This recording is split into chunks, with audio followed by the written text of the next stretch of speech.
매 절마다 감사라는 단어가 나오죠. 우리 본문 한번 띄워볼게요. 15절 끝에도 감사하는 자가 되라. 16절 끝에도 감사하는 마음으로 하나님을 찬양하라. 17절 끝에도 하나님 아버지께 감사하라. 9구절절 Thank you God. 하나님 감사합니다. 그렇게 말하라 그러네요. 1860년 9월에 미국의 시카고가 있는 지역인데 미시간 호수에 배가 유람선이 뒤집혀서 사람이 죽는 경우가 있었습니다. 그때 수영선수 가운데 스펜서라고 하는 사람이 그 배에 타고 있었는데 그 사람의 활약으로 죽을 사람 17명이 살아나게 됐어요. 세월이 지났습니다. 이 스펜서는 이제 크리스찬이었는데 LA에서 토레이 목사님이 한번 집회를 하는데 그 얘기를 설교 중에 예화로 쓰고 있었어요. 회중석에 나이가 들어서 스펜서 수영 선수가 앉아 있는데 자기 옛날에 십수년 전에 있었던 얘기를 목사님이 강대상에서 예화로 쓰니까 참 좋았어요. 설교 끝난 다음에 목사님하고 인사하면서 그 스펜서가 목사님 접니다. 그래서 반가웠겠죠. 토레이 목사님이 내가 궁금한 게 하나 있었다고. 그때 신문에 17명이 당신 도움으로 생명을 얻었다고 이렇게 했는데 그 사람들하고 지금 관계가 어떻습니까? 라고 물어봤어요. 그동안에 계속 당신한테 땡큐 뭐 이렇게 편지나 전화나 이렇게 교제가 땡큐에 대한 교제가 나눔이 있습니까? 이렇게 물었어요.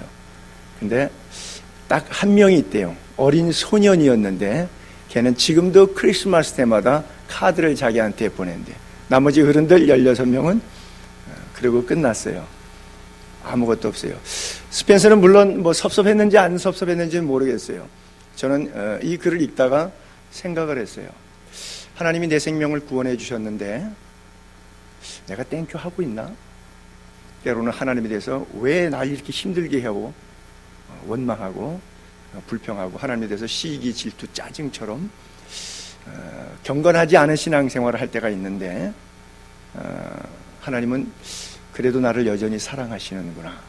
그렇죠? 여러분 하나님께 늘 감사하십니까? 근데 여러분 감사해야 여러분들의 구원이 완성이 돼요. 물론 믿음으로 구원 얻기 때문에 천국 백성 되는 데는 뭐 감사했다 안 했다가 아니라 하나님의 일방적인 믿음으로 구원 얻는데 성경에 보게 되면 10명의 문둥병자가 있어요. 예수님께 나와왔어요. 너희 몸을 제사장한테 가서 보이라. 막 뛰어가다가 문둥병이 깨끗이 나았어요. 9명은 문둥병 환자들 9명 가운데 그들 중에 9명은 그대로 가서 몸 보이고 확인 사인 받아갖고 이제 마을로 집으로 들어갔어요. 근데 사마리아 한 사람은 너무 고맙잖아요. 여러분 이게 안 고마워요? 얼마나 고마워요. 그래서 이 고마움을 그냥 자기 것으로 소화하고 그냥 떡 먹듯이 꿀꺽 삼키고 끝낸 것이 아니고 다시 예수님께 돌아갔어요. 그랬더니 예수님께서 물으셨죠. 나머지 9은 어디 있느냐? 오늘 우리들에게 묻고 계세요. 너 혹시 나머지 9처럼 살고 있지는 않니? 아니면 다시 내게 돌아와서 Thank you God, Praise the Lord.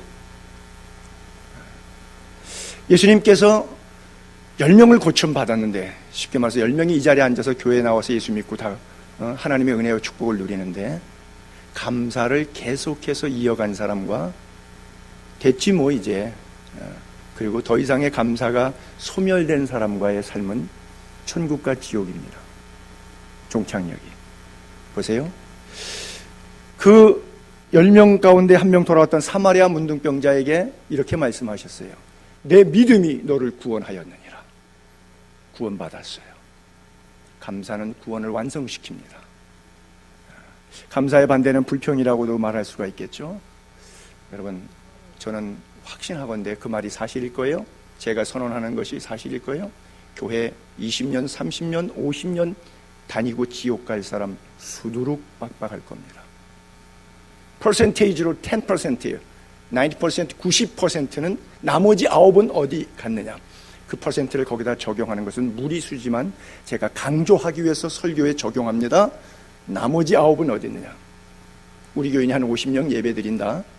45명은 지옥 갈 거고, 그 가운데 감사를 끝까지 유지하는 5명은 천국 갈 거고, 퍼센테이지로 나눈다 그러면 굳이 어떤 극단적인 표현이긴 하지만 저는 그런 생각이 드는데, 나머지 45명, 90%는 가장 불쌍한 사람이에요. 주일날 놀러도 못 가고, 돈 헌금 교회에다 갖다가 바쳐서 목사 사례비 쓰게 하고, 그나마 목사한테 욕이나 먹고, 교인들에서 좋은 소리도 못 듣고, 돈은 돈대로 들고 몸은 몸대로 피곤하고, 짜증은 짜증대로 나고, 참 지옥까지 가고, 그런 사람이 90% 있지 않을까 생각해요.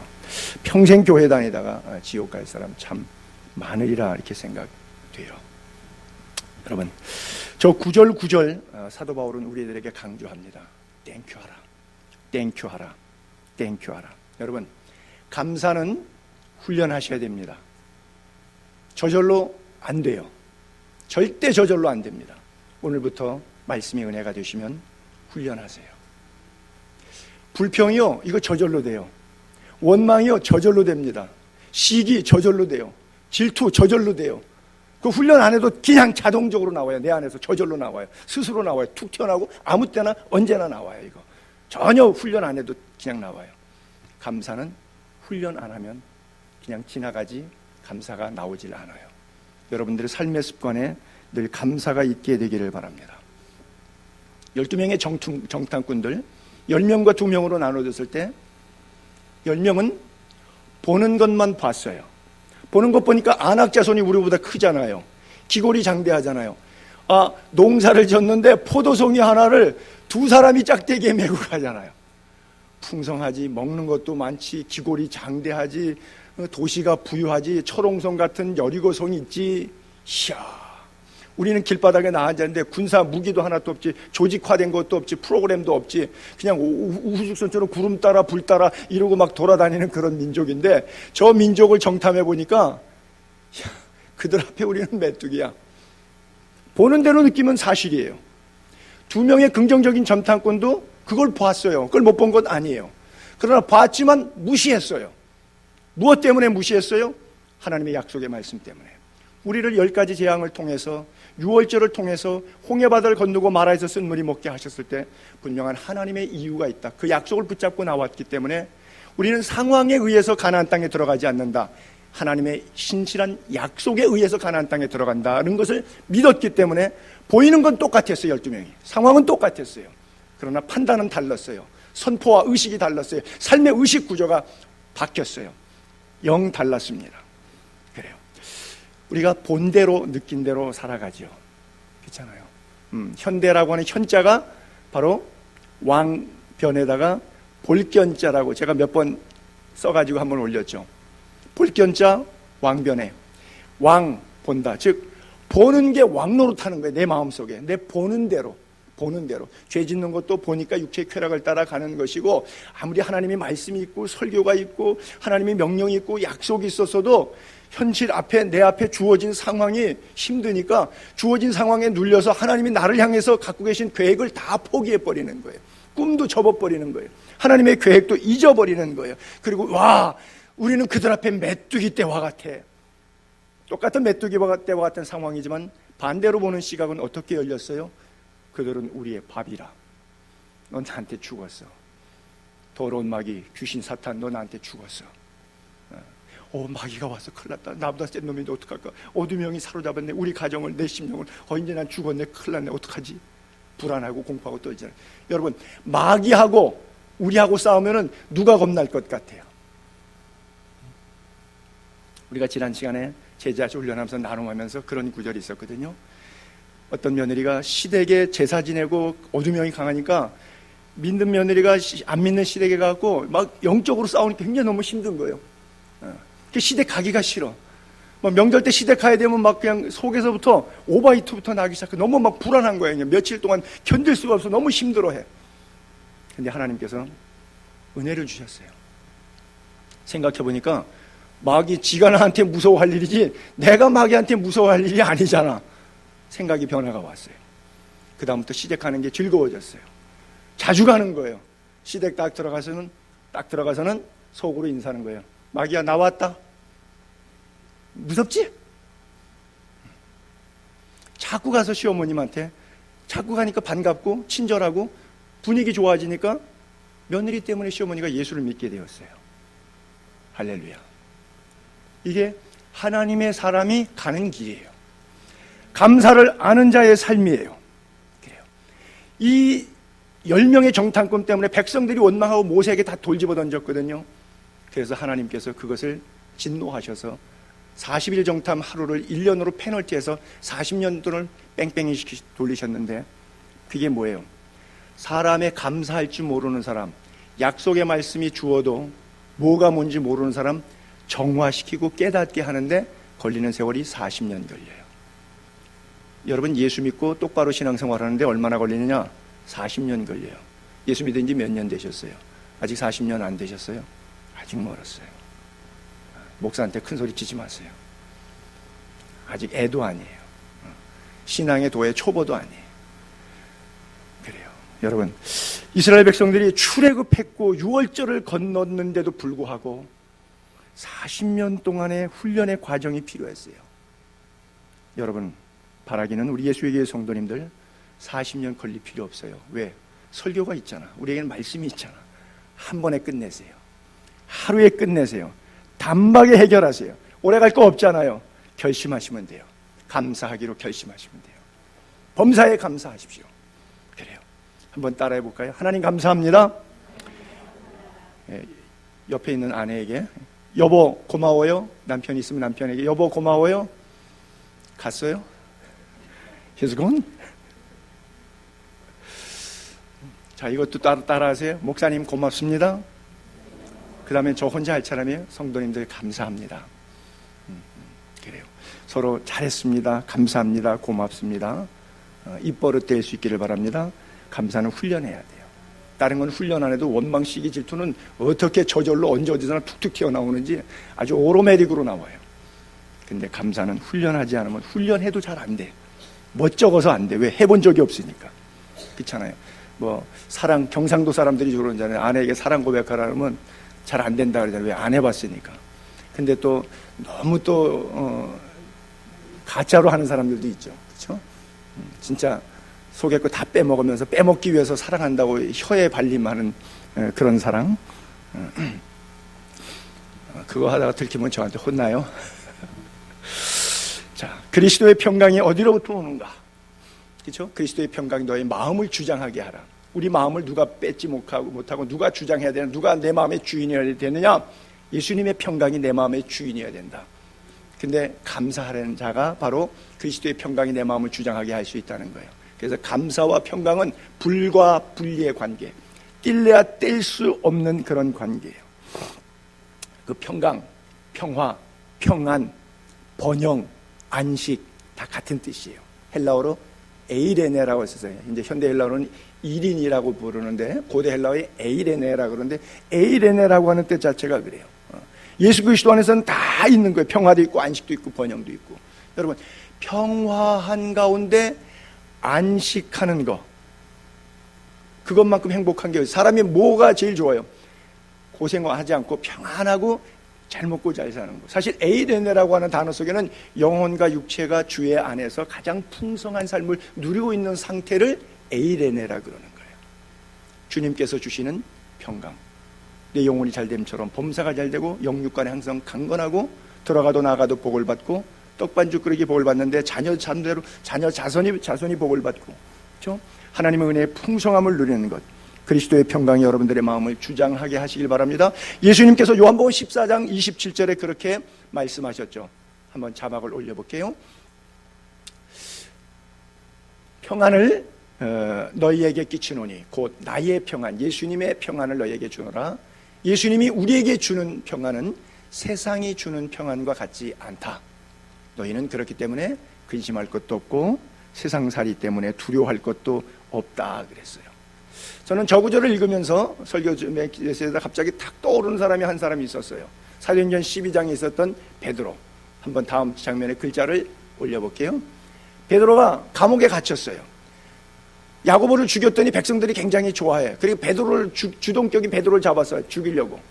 감옥 속에 쳐넣었어요. 베드로가 내일 형장의 이슬로 사라질런지도 몰라요. 근데 성도들이 기도했어요. 석방을 위해서. 천사가 그를 바깥으로 끌어내는 과정의 모습을 이렇게 묘사하고 있어요. 호련히 주의 사자가 나타나매 옥중에 광채가 빛나고 또 베드로의 옆구리를 쳐 깨워 이르되 급히 일어나라 하니 쇠사슬이 그 손에서 벗어졌다. 자, 내일 죽을런지도 몰라요, 베드로는. 그리고 며칠 전에 야고보가 죽었어요. 그리고 백성들은 기독교인들 다 잡아 죽인다고 그러고 로마의 박해가 극심해졌어요.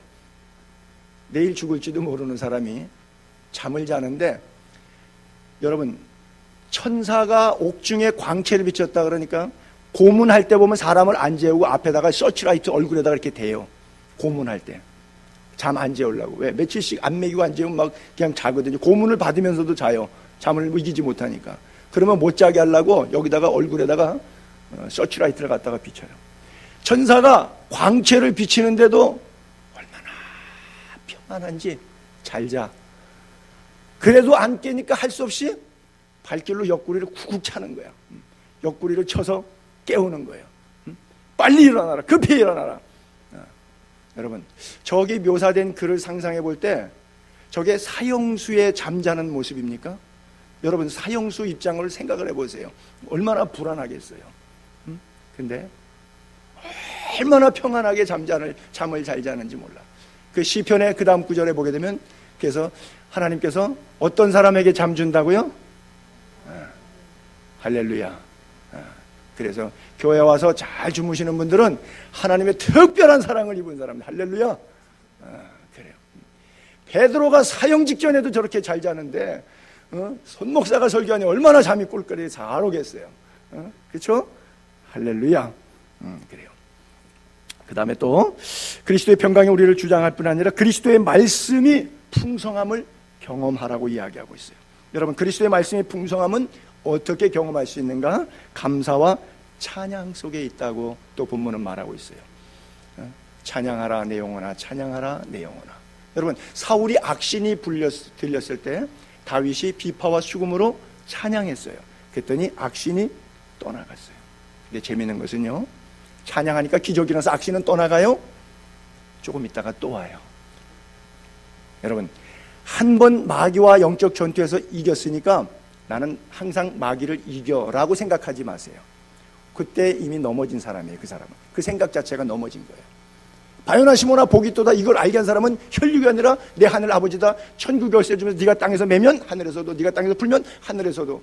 그러고서는 칭찬받았더니 금방 주님의 십자가를, 절대 그런 일이 죽게 미치지 않기를 원합니다 그랬다가 사탄아 물러가라. 그래서 그 자리에서 사탄이라고 하는 명사가 변한, 반석이 사탄으로 변화되는 그런 아픔을 겪었어요. 왜냐하면 바요나 시모나 복대도다 그랬으니까. 사탄은 한 번 나갔다가 저 녀석은 세니까 내가 도저히 안 되겠다, 이제 저 녀석은 건드리지 말자. 그렇지 않습니다. 7배의 파워를 가지고 다시 돌아와서 나를 공격합니다. 그러니까 한 번 이겼으면 이번에는 7배 센 놈이 오겠구나. 그럼 내가 70갑절로 되돌려줄 생각으로 아주 허리띠를 줄끈 매자. 이렇게 각오하시기 바랍니다. 여러분, 그 구절은 제가 올리질 않았는데 누가복음 4장 13절에 보게 되면 누가복음 4장과 마태복음 4장은 예수님께서 시험 당하시는 3번 기록하실 때 말씀으로 물리쳐요. 성전에서 뛰어내리라, 돌이 떡이 되게 하라, 나를 경배하라, 이 3가지를 다 기록하였을 때 그리고 말씀으로 물리치거든요. 그런데 누가복음 4장 13절에 이렇게 써 있어요. 마귀가 모든 시험을 다한 후에 얼마 동안 떠나니라. 굉장히 중요한 메시지예요. 우리가 읽고 지나갈 수 있지만 예수님을 시험해서 예수님이 말씀으로 이겼어요. 근데 예수님에게 한 번 졌기 때문에 3년 동안, 공생 동안 안 왔다가 아니라 얼마 동안 떠나냐. 끊임없이 3년 동안, 공생애 동안에 사탄이 예수님을 넘어뜨려요. 베드로의 입에까지 들어가서 절대 십자가 지지 말라고 할 정도로 교묘하게 사방으로, 물질과 사람과 상황으로 자기의 최측근, 자기의 사랑하는 가장 수제자의 베드로를 통해서까지도 사탄은 끊임없이 공격하고 또 공격하고 공격했어요. 여러분, 손 목사에게는 사탄이 지니까 안 가겠지. 글쎄요, 어떻게 표현은 이해가 되는지 모르겠는데 여러분에게보다 저에게 더 많이 오면 더 많이 오지. 들어가지는 않을 것 같은, 그건 제 옳고 그름을 떠나서 그냥 제 생각입니다. 그건 신학적으로, 교리적으로, 성서적으로 맞다는 얘기가 아니고, 아마 여러분보다 사탄이 저를 더 괴롭힐 거예요. 여러분들의 괴롭히는 거는 제가 볼 때는 가소로울 정도로, 돈 몇 푼, 몸뚱아리 조금 아픈 거, 목숨을 걸지 않으면 이 길에서 지킬 수 없는 길들이 있어요. 마지막 최후 보로선에서 내려놓아야 될 것들이 있어요. 여러분, 끝까지 감사하게 되기를 바랍니다.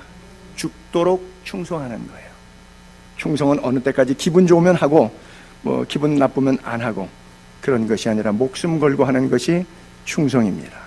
그래요. 하나님의 말씀이, 그리스도의 말씀이 내 안에서 풍성한 걸 늘 느끼게 되기를 바라고요.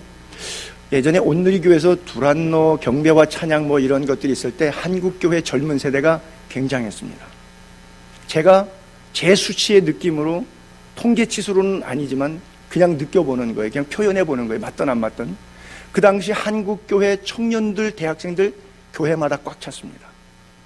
경배와 찬양이 살아있을 때. 그리고 선교 한국대회 열리면 6,000명, 7,000명이 모였어요. 지금 2, 3,000명도 안 모여요. 그때 결신자들, 저도 선교사 한 사람으로 스피커로 섬기는데, 결신자들 풀타임 선교사로 해외로 나가겠다고 하는 사람 앞으로 나오라고 기도해 주겠다고, 안수기도 해 주겠다고 그러면요, 수백 명씩 나오는데 6,000명, 7,000명씩 모일 때는 1,500명, 2,000명씩 나와서 선교사로 나갔어요. 저 당시에 30여 년 전에 선교사가 대한민국 다 해서 500명도 안 되는 그런 시절에 선교 대회가 88년도, 90년도, 92년도 2년 간격으로 선교 한국 대회 계속 열릴 때마다 나간 선교사가 지금 2만 5천 명이 넘어버렸어요. 아니 500명짜리 밖에 안 되는 대한민국 코리안 미셔너리 소사이어티가 지금 2만 6천, 2만 8천 이렇게 됐어요. 지금은 없어요. 선교사 안 나와요. 한국교회 젊은이들 없어요. 강단에 다 죽었어요. 경배와 찬양 없어진 지 옛날이에요. 그건 어떤 성령 운동하는, 비냐도 운동하는 이런 사람들이 어떤 잘못된 전유물처럼 취급되고 말아요. 제가 캔사스에 8개월 있었는데 인터내셔널 하우스 오브 프레이라고, IHOP이라고 하는 세계 국제 기도회 집이 있어요. 제가 8개월 있었으니까 수차례 거길 방문했죠. 24시간 찬양합니다. 24시간 안에 얼마나 많은 기적들이 일어나고, 은사가 활발하게 일어나고, 병고침의 역사가 일어나고, 젊은 세대들이 공부를 왜 하는지, 왜 좋은 성적이 필요한지, 왜 직장 생활을 하는지 의미를 회복하고 삶의 목적을 깨닫고 일어나서 변혁적인 삶을 달고, 교회마다 힐송 처치 운동들이 일어나고, 교회마다 깨우는 역사들이 일어나는지 몰라요. 지금은 옛날 이야기가 이와 같은 그런 이야기가 됐고요. 그 꿈에 젖어서 어떤 그것을 영적인 향수로만 향유하는 젊은 세대만 조금 남아있을 뿐이지, 내가 목숨 걸고 땡큐가 내 생명을 구원하신 하나님에서 내가 선교사로 헌신하겠습니다, 내가 주의 종이 되겠습니다 하는 사람은 없어요. 거기 월급 얼마 줘요? 그 교회 가면 뭐 편해요, 안 편해요? 우리 교회는 뭐 새벽 3시에 부교육자들 나오라 그래서 새벽에 차량 운동하니까 운전하라고 뭐 이러지 않죠. 글쎄 모르겠어요. 우리 교회 부교육자들에게 다른 교회 이렇게 소개해서 가시라 그러면 그 교회 잘 안 가려고 그래요. 새벽 3시부터 출근해갖고 교회 밴 가지고 나가가지고 차량 운행하고 또 한 6시 되면 또 다시 교인들 수송해서 차량 갖다 주고 9시부터 예배 시작하고 뭐 이렇게 하라 그러면 다른 직장 알아봐야 되겠다 그러는지 모르겠어요. 제가 뭐 폄하하는 건 아니고요. 요즘의 젊은 세대라고 하는 말 표현이 좀 어폐가 있는데, 오늘 우리들 정말 하나님께 감사한다면 이렇게 살 수는 없어요. 자, 여리고성 전투할 때 여러분 너무나 잘 아시는 그런 구절이에요. 여리고성을 어떻게 무너뜨렸냐? 찬양으로 무너뜨립니다. 보세요. 제가 쭉 읽을게요. 제사장들이 양각 나팔을 길게 빰빠라밤 나팔 불 때 계속해서 찬양을 하는데, 찬양대가 법궤보다 앞에 갑니다. 우리는 법궤를 모시고 백성들이 같이 돌았다는 것만 알고 있지, 법궤 앞에 하나님께서 성가대, 찬양대를, 나팔수도를 세웠다는 것에 대해서는 잘 개념이 없을 수가 있어요. 그러나 성경을 자세히 보면, 제가 빨간색들만 올릴게요. 양각 나팔을 길게 불었어요. 8절에도 여호와 앞에서 나아갔다. 즉 법궤 앞에 나아갔다. 나팔을 앞에서 먼저 불고요, 여호와의 언약궤는 그 뒤를 따라갔습니다. 근데 여호수아가 이렇게 말해요. 찬양만 해. 간증하지 마. 설교도 하지 마. 찬양만 해. 기도도 하지 마. 찬양만 해. 그렇게 말해요. 백성에게 명령하여 이르되 너희는 외치지 말며 너희 음성을 들리게 하지 말며 너희 입에서 아무 말도 내지 말라. 왜요? 찬양과 감사만 하면 되는데 말하기 시작하면 회의를 하는 거예요. 우리가 이제 이거 끝나고 또 재직기도 할 건데, 회의하기 시작하면 왜 하루에 한 바퀴 도느냐, 그리고 왜 꼭 이렇게 돌아야 되느냐, 저렇게 되느냐, 의견이 많아요. 생각이 많아요. 그러다 보면 하나님의 뜻, 찬양의 뜻, 감사의 분위기가 싸늘하게 식어져요. 그러니까 좀 이제 거칠은 표현으로 영어로 할게요. Shut the mouth. 입 딱 닫아. 외치지 말고 소리 들리게 하지 마. 그냥 나팔 불고 찬양. 제사장 7은 양각나팔 7을 잡고 여호와의 궤 앞에 섰다 그랬어요. 법궤보다 더 중요하게 성가대를 앞에 세웠어요. 좀 극단적인 표현으로 말씀보다 찬양을 앞세웠어요. 계속 행진한, 나팔 불며 행진했다. 나팔을 불매 성벽이 무너져 내린지라. 할렐루야. 그렇게 써 있어요. 그래요. 여러분, 역대하 20장 1절부터 또 모압과 암몬과 마온 자손이 유다왕 여호사밧을 전쟁을 찾아왔을 때, 쳐들어왔을 때의 모습입니다.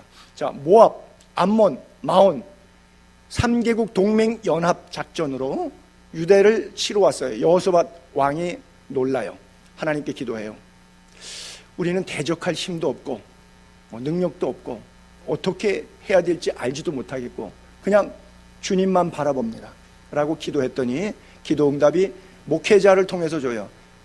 야하시엘이 선지자였습니다. 당시에 여호사밧 왕의 선지자였어요. 이 목회자가 뭐라고 예언하냐면, 하나님의 말씀을 받아가지고 온 유다와 예루살렘 주민과 여호사밧 왕이여 들을지어다. 여호와께서 이같이 너희에게 말씀하시기를 너희는 이 큰 무리로 말미암아, 큰 무리 모압, 암몬, 마온 동맹 연합군들로 말미암아 두려워하거나 놀라지 말라. 이 전쟁은 너희에게 속한 것이 아니요 하나님께 속한 것이다. 누가 생각나요? 다윗이 생각나죠. 그렇죠? 골리앗 전투. 그러면서 하는 얘기, 너희는 너희 하나님 여호와를 신뢰하라. 그리하면 견고히 서리라. 그의 선지자들을 신뢰하라. 그리하면 형통하리라. 요즘 말로 하면 목회자들을 신뢰하라. 그러면 형통하리라 하는데, 목회자가 신뢰를 잃어버린 세대가 됐기 때문에 예수의 교회 성도님들 저를 신뢰하고 믿고 또 저하고 상담하고 기도받고 결정한 대로 행동하십시오 라고 말하기에는 제가 여러분들 사이에서 너무나 많은 신뢰를 잃어버렸죠. 현대교회는 참 저 단어가 정답임에도 불구하고 사용할 수 없는 안타까운 눈물이 목회자들의 가슴에 있죠. 자업자득이죠. 선지자들을 신뢰하라. 그리하면 형통하리라 하고 백성과 더불어 의논하고 노래하는 자들, 성가대원들을 뽑았어요. 그리고 거룩한 예복을 입히고 성가대 가운이 저 때부터 입기 시작합니다. 이게 전쟁이 언제 있었냐? BC 853년에 있었습니다. 여호사밧 전쟁이, 이 동맹군의 전쟁이. 자, 그럼 BC 853년이라고 하면 지금부터 약 2850년 전이에요. 성가대 가운의 역사의 유래는 약 3000년 됐습니다. 거룩한 예복을 입히고 군대 앞에서 행진합니다. 그리고 여호와를 뭐 하느냐? 찬송하면 이기는 거예요. 이르기를 여호와께 땡큐, 땡큐 갓. 아무것도 없어요. 성가대 가운 입고 군대 앞에서 갖고 성가대 조직해 갖고 땡큐 갓, 땡큐 갓, 여호와께 감사하세요. 그리고 여호와 찬송만 하면 돼요. 그랬더니 찬송이 시작될 때 여호와께서 복병을 두었어요. 천군 천사들을 동원하셨죠. 그리고 유다를 치러 왔던 암몬, 모압, 세일산 주민들을 전부 다 하나님이 손이 치게 하셨는데 그들이 패하였는데 어떤 모습으로 패하느냐? 암몬과 모압 자손 두 개가 일어나서 세일산 주민들을 때려 죽여요. 그리고 이제 둘이 남았으니까 세일 주민들이 멸한 후에는 암몬과 모압 둘이 싸워갖고 서로 쳐 죽여요. 세 개 연합군이 왔는데 두 개가 한 개 죽이고 남은 두 개가 서로 죽여요. 뭐 찬송만 부르니까 사탄의 세력들은 그냥 물러가는 거예요. 그래서 그것을 송축의 골짜기다. 이름을 브라가 골짜기다. 이렇게 부르게 되었다라고 하는 거예요. 여러분, 찬송의 힘이 그렇게 좋아요. 건강 안 좋으신 분들은 이번 주일부터 성가대 서시기 바랍니다. 찬양의 기적이 일어납니다. 그래. 성가대 쓰시기 뭐 하시면 오후에 찬양팀 밴드 앞에라도 쓰세요. 할렐루야. 그래요. 네. 마더 테레사 효과라는 게 있어요. 그게 무슨 말이냐면 마더 테레사가 한 선행들을 좋은 일 한 케이스가 굉장히 많을 거 아니에요. 뭐 수백 건 될 거 아니에요. 그런 케이스들을 5분짜리 다큐멘터리식으로 이렇게 만들어놨는데 환자들에게, 암 환자들에게 계속해서 그걸 보여준 거예요. 그러니까 빈민촌에 가서 사랑으로 그들에게 적선하고 뭐 먹을 걸 입히고 옷을 입히고 이런 것들을 자꾸 보니까 거기에 감동적인 영상을 보다가 자기도 모르게 도전이 되고 눈물이 되고 인생에 대한 회한이 되고 깨달음이 되고 어떻게 살까 삶의 가치와 목표가 형성이 되기 시작하니까 더 이상 암균이 활동을 못하고 서서히 죽어가는 거예요. 눈물과 감사가 회복되니까 암이 활동을 못해서 건강 회복된 의학적인 케이스, 이걸 마더 테레사 효과라 그래요. 의학적인 실제 있었던 사례들이 발표된 사례들이 그래요. 여러분 찬양의 기적 경험할 수 있게 되기를 바랍니다. 원망, 불평, 시기, 질투가 아니라 땡큐 갓, 감사의 찬양이 우리의 삶의 기적을 이름을 믿습니다. 그리고 마지막 17절에 무엇을 하든지 말에나 일에나 다 예수 이름으로 하고 그를 힘입어 하나님 아버지께 감사하라 그랬거든요. 말에나 일에나 다, 언어나 행동이나 다 주 예수 이름으로, 예수 이름 진실하게 행하라는 거예요. 살아있는 제사, 영적 예배, 삶의 예배를 얘기하는 것이죠. 뭘 하든지 말에나 일에나 언어나 행동 속에서 여러분, 여러분들이 하시는 섬김 여러분들의 이름으로 하십니까? 주 예수 그리스도의 이름으로 합니까? 여긴 보게 되니까 말이나 일이나 다 예수의 이름으로 하라 그래요. 우리는 특별히 목사 세계는 그래요. 생색이 안 나면 안 합니다. 그거 연합 행사를 해요. 근데 누가 사회 맡고 기도 맡고 성경 봉독 맡고 설교 맡고 뭐 광고 맡고 축도 맡고 그 연합회에서 자기가 순서가 있으면 그 연합회에 참석해요. 그리고 해요. 자기 순서 없으면은 교인 동원도 안 하고 헌금도 안 해주고 지원도 찬조도 안 하고 거기 아예 가지도 않고 참석 안 해요. 내가 생색 날 수 있는 것만 해요. 목사 세계들은 그렇습니다. 성도들 세계는 어떤가요? 교회 안에서 내 이름이 나오면 괜찮은데 내 이름이 안 내는 것은 굳이 거기다 돈 쓸 필요 없지요. 근데 여기서 말에나 일에나 행동이나 언어나 내 이름이 아니라 주 예수 이름으로 하래요. 다. 그래요. 여러분 저는 그렇게 생각해요. 예수님 이름으로 한 것만 하나님 나라 상급으로 기록되지 않겠는가 그런 생각을 해요. 여러분 하나님의 나라는 여러분들의 이 땅에서의 삶으로 하나님이 주신 은혜들을 감사한 재료로 여러분들의 천국의 삶의 집이 만들어진다. 옛날에 부흥사들이 했던 늘 이야기인데 상당히 동의되고 일리가 되는 그런 부분이에요. 하나님은 여러분들의 기분과 감정에 따라 팁을 더 받을 수도 있고 덜 받을 수 있는 기생이 아니십니다.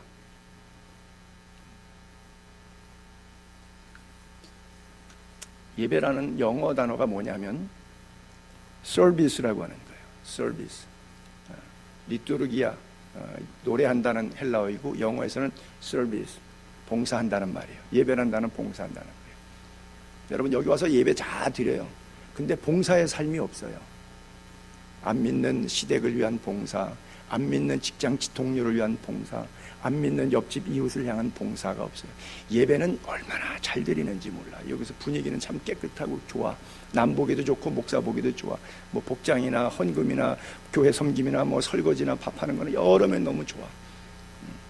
근데 예배는 여기서 드리는 것이 아니라 일주일 동안 삶에서 드려지고 은혜의 생활화가 바로 참된 예배라고 하는 거예요. 영과 진리로 드리는 예배는 우리의 요식행위에서 드러나지 않는다는 거예요. 서비스가 뭐죠? 보수를 바라지 않고 어떤 대가를 바라지 않고 자원함과 기쁨으로 남을 섬기는 것을 서비스라고 그래요. 예배가 바로 그런 거예요. 여러분들이 진정 예배자이라면 삶이 어떠해야 되겠는가? 예수님께서도 누가복음 6장 38절에 그리고 마가복음 10장 44절인데 이런 표현이 있죠. 주라 그리하면 너희에게 줄 것이니 곧 후이되어 누르고 흔들어 넘치도록 하여 너희에게 안겨주리라. 주라고 말씀하세요. 또 한 구절 더 마가복음 10장 44절에는 너희 중에 누구든지 잘난 척하고 싶냐? 그러면 못난 척을 해라.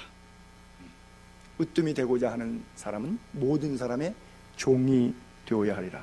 서비스. 그래요. 하나님의 나라 생명책에는, 그것도 또 제 생각이에요. 하나님 나라 생명책에는 누구 이름이 있느냐? 섬김을 받은 사람 이름은 없을 것 같고, 그건 제 얘기입니다. 섬긴 사람 이름만 명단이 쫙 나올 것 같아요. 그건 제 얘기라고 분명히 단서를 달았습니다.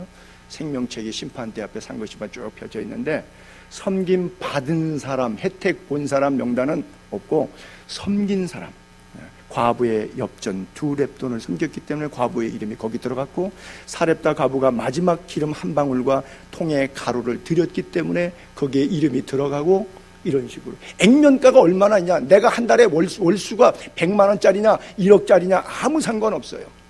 그것하고는 아무 관계 없습니다. 그것 따지면은 부자만 천국 가야 되죠. 근데 성경은 거꾸로 역설적으로 표현해. 부자는 천국 거의 못 간다는 거예요. 낙타가 어떻게 바늘구멍 들어가요? 그렇게 들어갈 수 있을진데 부자로 갈 수 있다는 거죠. 그렇죠? 돈으로도 못 가요. 하나님 나라. 무엇으로 가요? 하나님의 의로 가요. 그런데 예배한 자, 즉 예배는 서비스인데 섬기는 자, 그렇죠? 여러분, 좋은 습관이 있게 되기를 바랍니다. 나쁜 습관이라고 하는 것은 범사에 불평하는 것이고, 좋은 습관은 범사에 감사하는 거예요. 하박국 선지자처럼 뭐 없고 우리의 양이 없고 뭐 포도나무가 없고 소출이 없고 감람나무 열매가 없고 다 없어도 여호와로 인하여 즐거워하고 나의 하나님으로 인하여 기뻐하겠다. 왜? 나에게 구원하신 하나님이기 때문에. 그래서 결론적으로 거기 하나님께 감사라, 17절 그 부분에 하나님께 감사하라. 그런데 여기 지금 15절, 16절, 17절에 계속 감사라고는 에프하리스토라고 하는 고대 헬라 유카리스토라고 하는 단어가 써 있는데, 마지막 감사는 유카리스툰 테스라고 써 있어요. 이게 뭐냐면 현재 분사로 되어 있거든요. 현재 분사는 뭐냐면 한 번만 하는 게 아니라 죽을 때까지 계속 하는 걸 얘기하는 거예요. 즉 감사합니다, 감사합니다. 지난번에 혜택 준 것에 대해서 내가 감사합니다 했잖아요. 이게 아니고 은혜를 감사합니다 했는데 만나니까 또 감사합니다, 만나니까 또 감사합니다. 아, 이제 그만 감사해야 돼. 아, 감사합니다. 여러분, 그러면은 걔한테 배울 게 있어. 걔는 내가 오랜만에 집에 들어가죠. 얼마나 반가워하는지 몰라. 내가 열받아갖고 들어갈 때도 반가워하고, 내가 기분 좋아서 들어갈 때도 반가워하고, 내가 부부싸움 실컷 하고서는 있는데도 막 반가워서 어쩔 줄 모르고요. 얘는 정신이 없는 애야. 감정이 없는 애인지 아무 때나 그냥 좋대. 그리고 지금 왔다 가서 조금 있다가 밑에 내려갔다가 다시 나왔는데 또 반갑대. 5분 지났는데 또 반갑대. 계속 반갑대. 여러분, 좀 표현이 이상한데 개한테 배웠으면 좋겠어요. 성경의 잠언에는 너희가 개미에게 가서 배우라 그런 말씀이 있거든요. 개미한테서도 배운다 그러면 강아지한테서도 배울 게 있지. 강아지는 늘 반짝반짝이야. 늘 반갑대. 늘 좋대. 제정신이 아닌 것 같아. 감사를 늘 하는 사람은 에파리스투 뚠테라고 하는 현재 분사를 사용했을 때는 이건 제정신이 아니에요. 왜냐하면 예수 믿는 사람은 사실은 예수에 미친 거예요. 멀쩡한 사람이 볼 때는 예수 믿는 것도 이상한데, 살아가는 삶의 양식 보게 되면 나한테 다 양보하죠. 이기적으로 살아도 다 빵이 부족한데 이타적으로 살죠. 교회에다가 다 갖다 바치죠. 뭔가 나사가 빠지고 뭔가 생각이 잘못돼도 대단히 잘못된 부류의 인종들이 교회 다닌 사람들이에요. 왜? 미쳤으니까. 정신줄로 왔어. 예수님한테 정신줄이 붙잡혔어. 그게 뭐, 어떤 사람? 감사하는 사람, 땡큐하는 사람. 한 사람을 소개할게요. 오프라 윈프리라고 하는 사람인데, 여러분 아마 많이 보셨을 거예요. 이분이 오프라 윈프리 쇼 하게 되면 1억 6천만 명이 시청을 합니다. 미국의 인구가 3억이에요. 그런데 전 세계 인구가 영국 사람, 영어권이 되는 사람들은 거의 오프라 윈프리가 일주일에 한 번씩 윈프라 쇼 할 때 되면 이 채널을 고정시켜서 듣는 거예요. 이 여자, 자기 엄마가 사생아예요. 미혼모가 애를 낳았어요. 사생아로 태어났어요. 그래가지고 아무렇게나 막 자라다 보니까 자기 어떤 정체성, 존재감이 없으니까 14살 때 성폭행을 당해갖고 애를 낳아요. 그 14살 때 낳은 애가 2주 만에 죽어요. 그리고 엄마가 사생아였기 때문에 또 뭐 재혼하고 사모했는데 그 엄마의 양아버지한테 성폭행을 당하고 또 삼촌에게 성폭행을 당하고 너무 힘들고 외로워서 가출해갖고 마약 속으로 들어가서 사는데 자기 인생을 아무렇게나 막 방치해서 키로가 107kg까지 나가는 여자가 됐어요. 107kg. 저 모습은 아니지만 저거는 이제 쇼하는 모습이지만 여러분 다 망가진 인생이에요. 근데 그가 복음을 들었어요. 범사에 감사하래. 여러분 저 여자의 생활에 감사할 수 있어요? 적어도 우리 정도 살면 생각해보니까 뭐 감사해도 되겠다는 생각이 들지만 여러분에게 만약에 저 여자예요. 저런 삶이에요. 여러분의 가정 환경과 여러분들의 경제와 여러분들의 만신창에 든 찢어진 육체, 영혼, 받은 상처, 저기서 뭘 감사할 게 있어요? 근데 복음이 범사에 감사하라는 명령형 종교로미를 자기가 그것을 accept, 받아들여요. 그리고 나서 어떻게 감사할까 생각하다가 무식하니까 노트에다가 쓰기 시작했어요. 즉 감사 일기를 만들었어요. 여러분이 인터넷에서 오프라 윈프리의 감사 일기 이렇게 찾으면 이런 글들이 나와요. 근데 뭘 약속했냐면 하루에 5가지씩은 내가 찾겠다. 매일 다른 것을 5가지씩 찾아보는 거예요. 하루는 이런 것도 있어요. 오늘도 거뜬하게 잠자리에서 일어날 수 있어서 감사합니다. 또 유난히 눈부시고 파란 하늘 보게 해주셔서 감사합니다. 점심때 맛있는 스파게티 먹게 해주셔서 감사합니다. 얄미운 짓 한 친구에게 화내지 않게 해주셔서 감사합니다. 또 좋은 책 읽었는데 그 책 써준 작가에게 감사합니다. 여러분 이런 감사, 여러분이 평소에 감사라고 생각하는 내용들이에요? 감사하는 내용들이 아니에요. 이 여자가 오늘 트럼프하고 맞먹는 차기 대선 주자로 떠올랐어요. 대단하죠. 전 세계 대통령, 미국 대통령 후보 가운데 캔디데이트 넘버 1으로 추앙받았어요 지금. 오프라 윈프리 쇼를 통해서. 누가 이 여자를 함부로 하대할 수 있겠어요?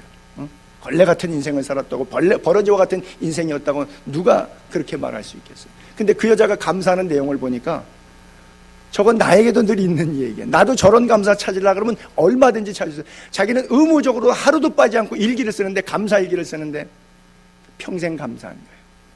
그리고 아무 내용도 없는 이야기 같은데 저런 것을 감사로 썼어요. 아주 단순한 감사. 여러분 일상의 영성이라 그러는데 단순한 일상 속에서 감사를 발견할 수 있게 되기를 바랍니다. 일상 속에서 우리의 가정 안에서, 우리의 신앙 공동체 안에서, 내 직장 안에서 감사를 발견하지 못하면 그 인간은 어디 가도 감사를 발견할 수 없어요. 오프라 윈프리가 그런 사람이 저런 수준의 감사 내용 가지고 인생이 바뀌었어요. 인생의 소중한 것이 무엇인지 깨닫고 삶의 초점이 무엇인지 깨달았어요. 여러분 좋은 책을, 저는 5번째 글을 읽고 갑자기 난 저런 건 한 번도 생각을 안 해봤거든요. 너무나 좋은 책들, 감동받은 책들이 많은데 그 책의 저자에 대해서 내가 고맙다고 생각해 본 적이 없거든요. 저거를 딱 읽다가 야, 앞으로는 고마워야 되겠다. 옛날에 어디 국어책에서 밥을 먹을 때마다 이 곡식이 오기까지, 밥상이 오기까지 농부의 수고를 감사하라, 뭐 그런 글을 어렴풋이 읽은 기억은 났는데 그 개념이 없이 그냥 교과서에 시험 준비하느라고 배운 거니까 개념 없이 지나쳤는데 그 글을 읽다가 깜짝 놀랐어요. 여러분 제 얘기를 해볼게요. 여러분 목회자들에게 좋은 은혜로운 생명의 말씀 들어서 고마워해 본 적 있어요? 갑자기 분위기 이상하게 간다. 우리 목사님 맨날 야단만 치지 그런 얘기를 한 번도 안 하는 사람이니까 생각해 볼 겨를이 없었어요. 이 양반이 또 썼던 8가지 중에 성경은 아닌데 좋은 참고가 될 만한 글이 있어서 8가지 자기에게 에너지를 주는, 감사일기를 계속해서 쓸 수 있는 에너지를 주는 습관을 몸에다가 이렇게 드렸어요. 남들의 호감을 얻으려고 애쓰지 마라.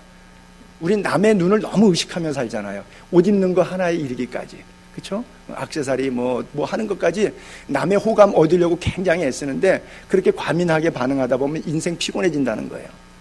그 다음에 일과 삶이 최대한 조화를 이루, 동떨어지게 하지 말고 일과 삶이 조화를 이루도록. 그 다음에 주변에 험담하는 사람 있거들랑 다시는 만나지 마라. 안 만나야 될 사람 수두룩하네. 그 다음에 다른 이에게 친절하라. 음식, 알코올, 안 좋은 습관은 끊어라. 당신보다 나은 사람들로 주위를 채워라.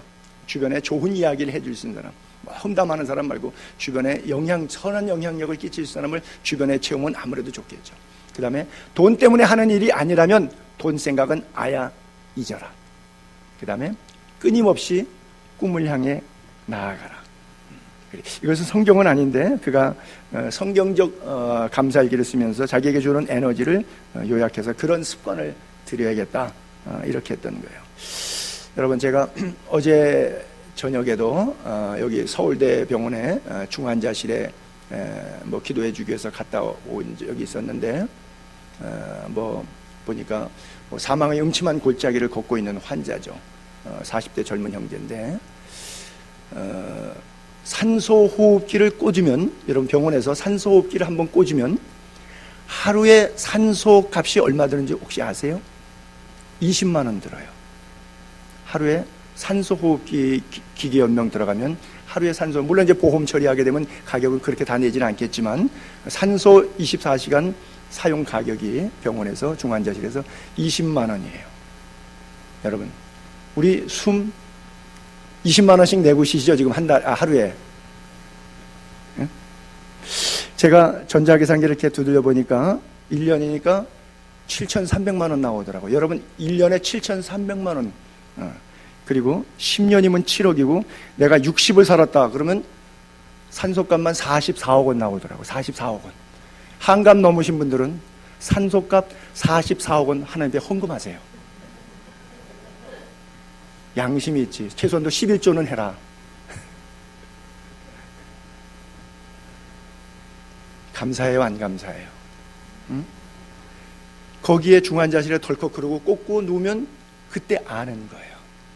왜 인간은 잃어버린 다음에 알까? 잃어버린 다음에 후회할까? 평소에 감사하면 그 지경까지는 가지 않을 수 있을 텐데. 그렇잖아요? 머리카락이 지금 요즘에 탈모 때문에 하나씩 심는데, 이 다시는 안 빠지고 뭐 완벽하게 심는 건 이제 여러 가지 가격대인데 제일 좋은 게 10,000원짜리라 그러더라고요. 하나 심는데. 근데 통계가, 이게 머리카락이 인간이 보통 8만 개에서 10만 개가 있대요. 그래서 하루당 50개씩 빠지고 새로 나고 하는데, 이제 나이가 들다 보면 더 빠지긴 하는데 이제 나오진 않기 때문에 이제 탈모 현상이 심해지는 건데, 어쨌든 보편적으로 평균치를 따질 때 8만 개, 10만 개. 그러면 하나에 10,000원짜리라 그러면 10만 개면 10억이에요. 여러분 머리에 다 지금 10억씩 이고 계신 거예요. 10억짜리 머리에 이고 계신데 고마워요, 안 거예요? 10억짜리 면류관 쓰고 계신데 그거 고마워해 본 적 있어요? 머리 빠진다고 신경질만 냈지? 응? 지구의 12억의 인구가 하루에 $1로 세 끼를 먹고 살아요. 한국 돈 1,000원으로 연명을 해요. 하루 사는데. 그런 인구가 75억 가운데 12억이 지금 그렇게 살고 있는데, 그런 사람 별로 없을 거예요. 집에 수돗물이, 우리는 아마 대한민국에 수돗물 안 들어가는 집 없을 것 같은데, 뭐 아파트 주거 형태가 한 90% 이상이다 보니까 수돗물이 없는 인구가 10억 명이에요. 집에 수돗물이 안 나와. 수도가 없는 집이. 길어 먹거나 우물 같은 거 퍼먹는데 그 가물을 때는 또 우물도 없고, 살수차가 와가지고나 줘야 사는 사람들이 10억 명 있어요. 대한민국 사람들은 엄청 잘 사는 거죠. 그렇죠? 근데 우리는 뭐라 그래요? 이걸 헬 조선이라 그래요. 지옥이라 그래요. 못 살겠다 그러고, 뭐 좌파 우파 노동계 전교조, 뭐 귀족노조 이래갖고 막 우리는 못 살겠다고 하는데, 그래요. 왜 못 사느냐? 감사를 잃어버려서 그래요. 감사를 몰라서. 평강을 위해 부르심을 받은 성도님들, 주님이 주신 평강 깨어지지 않도록 근본적으로 결정할 필요가 있어요. 여러분 곰곰이 고민해 보세요. 모든 불화는 어디서 오느냐? 돈에서 와요. 근데 하나님은 하나님과 돈을 겸해서 같이 섬길 수 없다고 말해요. 이게 우선순위에 있어서 위아래로 되지 동시에는 섬길 수가 없다고 그래요. 돈이 하나님을 지배하는 인간이 있고 하나님이 돈을 지배하는 인간이 있어요. 성도는 하나님이 위에 있고 돈이 지배를 당해야 돼요. 근데 대부분 예수 안 믿는 사람들에게 그렇죠? 하나님이 아래에 있고 만몬신이 더 위에 있어요. 근데 어떤 성도는 약어가지고 돈과 하나님을 동등으로 이렇게 하면 하나님 섭섭하지 않겠냐고 생각해요. 죄악입니다. 엄청난 죄악이에요. 왜냐? 성경에 언급했기 때문에 하나님과 재물을 겸하여 섬길 수 없다. 반드시 둘 중에 하나로 결정되는 거예요. 나는 어떻게 이 둘을 동시에 놓고 살아보려고 몸부림쳤던 사람들의 실패 이야기가 바로 하와 이야기예요. 그렇잖아요. 하와는 무슨 이야기예요? 돈 문제예요. 먹는 문제, 빵 문제예요.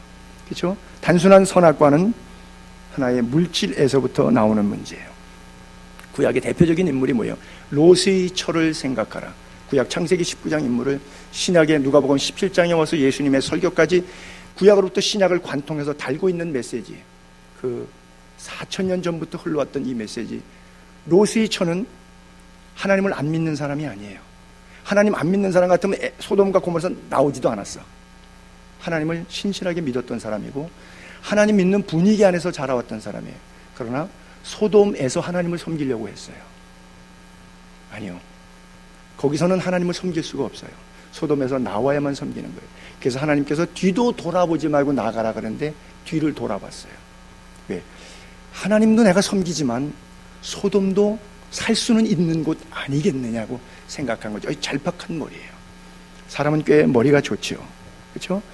아나니와 삽비라가 불신자입니까? 나쁜 사람이니까? 얼마나 헌금한 충성된 사람이에요. 여러분, 그게 아마 제 생각에는 7, 80% 정도까지 드리고 한 10%, 20% 정도 띄어먹었을런지 모르겠어요. 안 드린 사람이 아니에요. 근데 하나님도 믿고 헌금도 하고 다 하겠다 이거예요.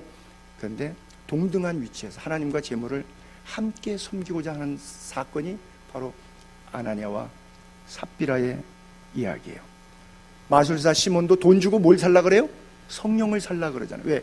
베드로가 안수하니까 사마리아 성에 성령이 말까 각색 병자들이 일어나고 귀신이 쫓겨나가니까 야 세례 주세요. 세례 받았어요. 성령이 충만하니까 그 성령 나에게 계속적으로 은사로 활용할 수 있도록 제주 테크닉을 내가 돈 들 테니까 좀 가르쳐 주세요 그랬어요. 네 은과 함께 넌 망해라. 그러니까 그가 이것 갖고 뭐 장사하겠다 돈 벌겠다 나쁜 트릭을 썼다기보다도 예수 믿고 세례하고 빌립 집사를 쫓아다닌 사람이에요. 반대편에서 방해하던 세력 아닙니다. 신실한 형제예요. 교회 같이 협력자예요. 그 교회에서 세례받은 일꾼이에요. 그런데 재물과 하나님을 같이 섬기고 싶어 했어요. 이 사람들이 다 실패했던, 할 수 없다고 하는데 할 수 있다고 생각해요. 어리석은 부자 청년도 마찬가지예요. 예수님이 찾아왔을 때 관심 없으면 예수님 찾아갈 필요도 없어요. 뭐 영생 문제 얘기할 것도 없어요. 여러분, 돈 많은 부자들이 예수 안 믿는 사람들이 영생에 관심 있어요? 지난 주간에 우리 큰아버님이 뭐 93세인데 이제 곧 돌아가신다 그래서 병원에 입원하셨는데 뭐 폐렴이 와가지고 제가 가서 기도해드리고 왔는데 그분 영생에 관심 없어요. 마지막 침상에서 기도해드리고 뭐 그래도 뭐 눈 하나 깜짝 안 해 숨도 잘 못 쉬면서 이제 오늘 내일 눈 감을 이제 왔는데 관심 없어요. 영생에. 근데 이 부자 청년이 찾아왔을 때는 예수님과 대화하고 싶었어요. 영생의 문제 해결하고 싶었어요. 근데 근심하며 돌아가요. 하나님 믿고 영생 얻고 싶고 예수님 말씀 들으면서 분명히 뭔가 삶의 결단하려고 나왔지 그냥 허드레로 온 건 아니었어요. 왔지만 만났지만 음성 들었지만 하나님과 재물을 동시에 놓고 섬기고 싶었어요. 결국 실패했어요. 어떤 경우의 예를 들어도 성경의 모든 예를 보세요. 하나님과 재물을 동시에 섬기려고 했던 수많은 사람들의 노력들이 다 수포로 돌아갔지 성공한 케이스는 단 한 건도 없어요. 왜? 주님이 말씀하셨으니까. 정확한 거예요. 천국과 지옥이에요. 심지어 에서가 야곱의 그 형이잖아요. 이삭의 큰아들이잖아요. 자, 우리 히브리서 12장 16절 한번 볼게요. 에서를 이렇게 표현해요. 망령 때다고. 영이 망했다는 거예요. 망령. 한 그릇 음식을 위하여 돈 몇 푼이죠. 쉽게 표현하면 돈 몇 푼 때문에 장자의 명분, 이건 하나님의 약속의 첫 열매에 대한 하나님의 것에 대한 소유권입니다. 그렇죠? 장자의 명분은 사람으로부터 결정된 것입니까? 하나님으로부터 결정된 거예요. 여러분, 내가 애를 첫 낳는데 우리 딸도 주애가 지금 제가 첫애고 뭐 주영이도 있고 주희도 있는데 내가 쟤를 첫애해야지 주영이를 둘째 해야지 제가 계획했어요? 하나님이 결정한 거예요. 이것은 빼도 박도 못하는 거예요. 첫 열매, 첫 자식, 첫 것은 다 내 것이다 그랬어요. 장자의 명분은 에서가 지가 팔아먹을 수 있는 명분이 아니에요. 그렇잖아요. 그런데 지가 팔아먹어요. 돈 몇 푼에 장자의 명분을 하나님의 약속을 팔아먹어요. 그래서 뭐예요? 영이 망했다는 거예요. 에서는. 에서와 같이 망령된 자가 없도록 살피라. 그 얘기는 뭐예요? 지금 그런 성도가 있으니까 그러지 말고 살으라고 히브리서가 우리에게 교훈 메시지를 주고 있는 것 아니겠어요? 우리가 그 유명한 베드로의 코바디스의 도민에 양갈래 길에서 순교하고 싶지 않으니까 로마를 떠나서 도망갈 때 예수님께서 반대 방향으로 가시면서 그때 베드로가 영안이 열려서 로마로 향하시는 주님을 보고 묻지 않습니까? 코바디스 도민에, 나의 주님 어디로 가십니까? 주님의 음성을 듣고, 그래요? 그러면 주님이 가세요. 주님은 나보다 더 세니까 가면은 핍박도 피할 수 있고 권세도 있으시니까 전도도 더 잘할 수 있고, 나는 조금 어려우니까 일단 피했다가 나중에 정치적 상황 좋아지면 갈게요 라고 말할 수도 있어요. 우리 같으면 그렇게 말해요. 아마 저 같으면 그렇게 말했을 거예요. 예수님한테 일단 예수님이 왕초니까 더 앞서가서 좀 잘 좀 길 닦아놓고 좀 사태 진정되면 그 다음에 내가 가서 더 열심히 사역할게요. 그러면 되잖아요. 꼭 가서 꽉 죽어버릴 필요는 없잖아요. 저 같으면 그렇게 말해요. 근데 베드로는 저보다 위기 때문에 결단했어요. 내가 거꾸로 십자가를 져도 그의 길을 가리라. 왜?